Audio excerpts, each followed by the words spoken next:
Welcome to Have You Read It, the channel where we bring books to life, one summary at a time. Whether you're here for self-help, personal growth, or business inspiration, there's something for everyone. Today, we're exploring Ed Catmull's Creativity, Inc., Overcoming the Unseen Forces That Stand in the Way of True Inspiration. This book isn't just a fascinating look inside Pixar Animation Studios. It's a masterclass in building and sustaining a thriving creative culture, applicable to any field.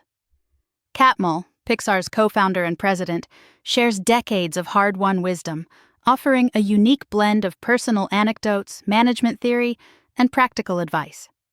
So, grab your coffee, settle in, and get ready to unlock your creative potential as we explore the key takeaways from Creativity, Inc. Let's start with a seemingly simple problem: a table. For years, Pixar used a long, skinny table for story meetings. It seemed elegant, but it inadvertently created a hierarchy.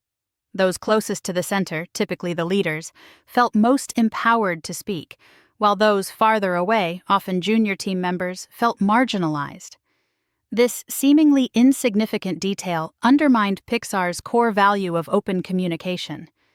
It took a chance meeting in a smaller room with a square table for Catmull and John Lasseter to realize the problem. This illustrates a crucial point. Even in environments designed to foster creativity, hidden obstacles can stifle it. Leaders, especially, can be blind to these obstacles, often because they themselves are not affected. This table problem highlights a recurring theme in the book: the importance of continually assessing your environment and challenging your assumptions. Catmull's journey to Pixar began with a childhood fascination with Walt Disney and Albert Einstein, two figures he saw as representing different poles of creativity: Disney, the inventor of the new, and Einstein, the explainer of what already is. This early fascination led him to the then-nascent field of computer graphics, which he saw as a way to merge his love of art and technology. He set a goal to make the first computer-animated feature film. Catmull's early career at the New York Institute of Technology provided valuable lessons in leadership.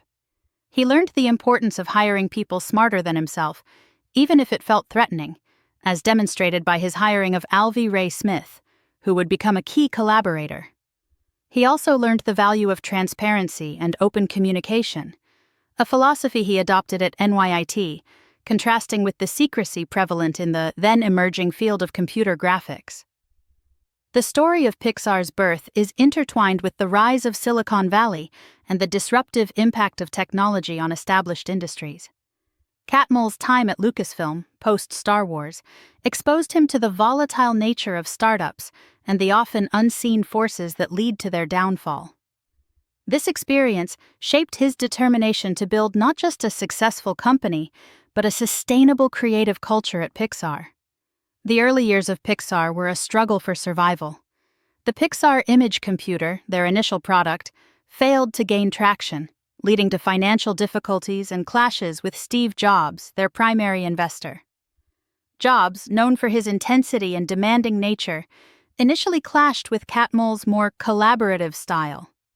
However, they eventually found a way to work together, developing a mutual respect and understanding that would be crucial to Pixar's future. Catmull developed a technique for dealing with Jobs' strong personality. He would patiently and repeatedly explain his position until Jobs either agreed or Catmull realized he was wrong, or the debate remained unresolved, in which case Catmull would proceed with his original plan without interference from Jobs. This demonstrates a key point about managing strong personalities. Sometimes persistence and clear communication are more effective than direct confrontation.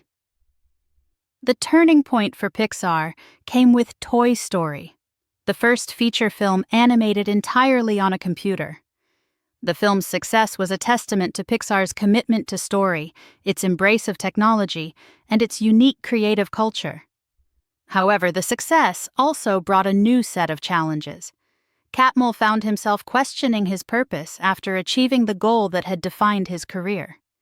This led him to a new mission: to understand the unseen forces that can undermine even the most successful companies, and to build a sustainable creative culture at Pixar. One of the first challenges Catmull tackled was a hidden rift between Pixar's creative and production departments. The production managers felt undervalued and disrespected, a dynamic that had gone unnoticed by the company's leaders. This highlighted a crucial lesson: good intentions are not enough. Leaders must actively seek out and address hidden problems, even if doing so is uncomfortable.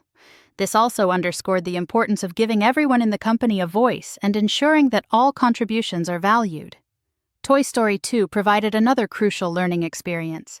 Initially conceived as a direct-to-video release, the film was eventually upgraded to a theatrical release after Pixar's leadership convinced Disney that they couldn't make a B-level product. However, the production was plagued by problems, ultimately requiring a complete story reboot and a change of directors. This experience taught Pixar several valuable lessons. Getting the team right is more important than getting the idea right. And prioritizing the needs of your people over the needs of a project is essential for long-term success. Catmull emphasizes that good ideas don't come from a vacuum, they come from people. He challenges the common misconception that good ideas are more valuable than good people. He argues that people are the source of ideas, and therefore building a strong team is the foundation of any creative endeavor. He also emphasizes the importance of fostering a culture that values candor and open communication, where people feel safe to share ideas, opinions, and criticisms. This leads to the concept of the brain trust, a group of Pixar's most experienced storytellers who provide candid feedback on films in development. The brain trust, as described in the book, isn't a formal committee, but an organic group that evolved from the collaborative working relationship of Pixar's early leaders. The group's primary function is to identify and solve problems in films under development, offering constructive criticism without making demands or prescribing solutions. The brain trust's power comes from its candor and its lack of authority. The director is free to ignore its suggestions. This dynamic creates a safe space for honest feedback, where filmmakers can receive critiques without feeling threatened. Catmull stresses that all Pixar movies suck at first. This isn't false modesty. It's a recognition that the creative process is iterative and messy. The early versions of Pixar films are rough and unpolished, but through repeated revisions and feedback, they evolve into the polished stories audiences see in theaters. This emphasizes the importance of embracing failure as a necessary part of the creative process and creating an environment where people feel comfortable taking risks and making mistakes. Fear, according to Catmull, is a major impediment to creativity. He explores how fear of failure is often ingrained in us from childhood and how it can stifle risk-taking and innovation in the workplace. He advocates for creating a culture where failure is seen as a learning opportunity, not a personal failing. This involves uncoupling fear and failure, making it safe for people to experiment and make mistakes without fear of reprisal. He also emphasizes the importance of managers modeling this behavior by being open about their own mistakes. Catmull introduces the concept of the hungry beast and the ugly baby. The beast represents the constant demand for new products and the pressure to feed the corporate machine. The ugly baby represents the fragile, nascent stage of a creative idea. He argues that managers must find a way to balance these competing forces, protecting the new and innovative while also meeting the demands of the market.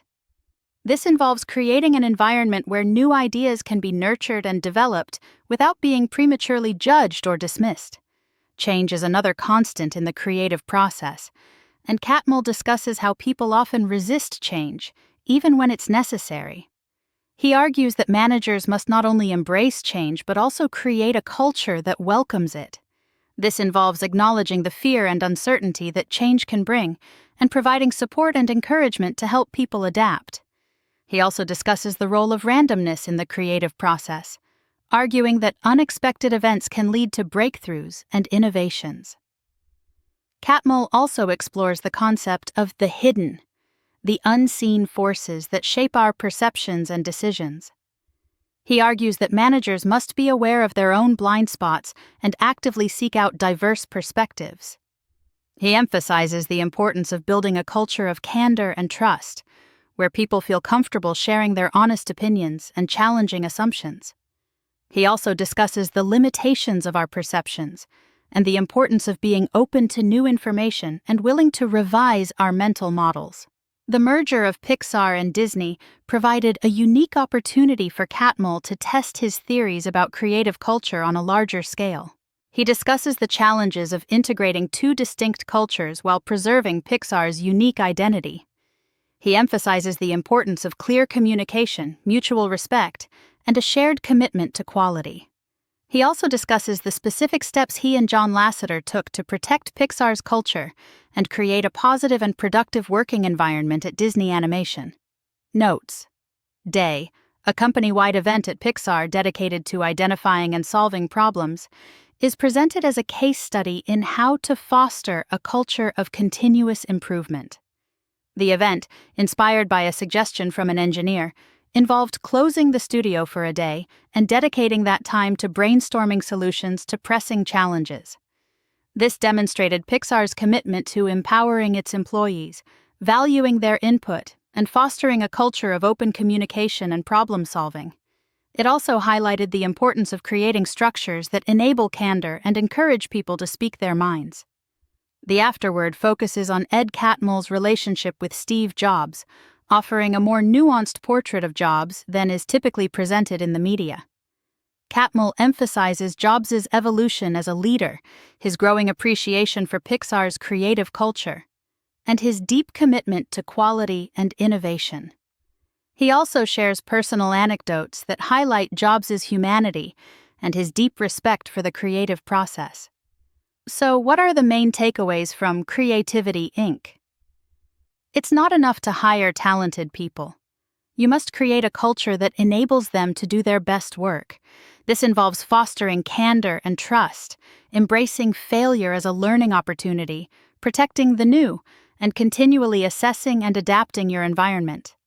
Building a sustainable creative culture is an ongoing process, not a destination. It requires constant vigilance, a willingness to challenge your assumptions, and a deep commitment to the people you work with. Here are some easy-to-remember heuristics from Creativity, Inc. People are more important than ideas. Focus on building a strong team, and the good ideas will follow. Protect the new. Nurture and develop new ideas without premature judgment. Embrace failure. See mistakes as learning opportunities, not personal failings. Foster candor. Create a safe space for honest feedback and open communication. Seek the hidden. Be aware of your blind spots and actively seek out diverse perspectives. Don't confuse the process with the goal. Continuously improve your processes, but always focus on making the product great. Thanks for watching. Have you read it? Make sure to give this video a thumbs up and hit that subscribe button so you never miss our next book dive.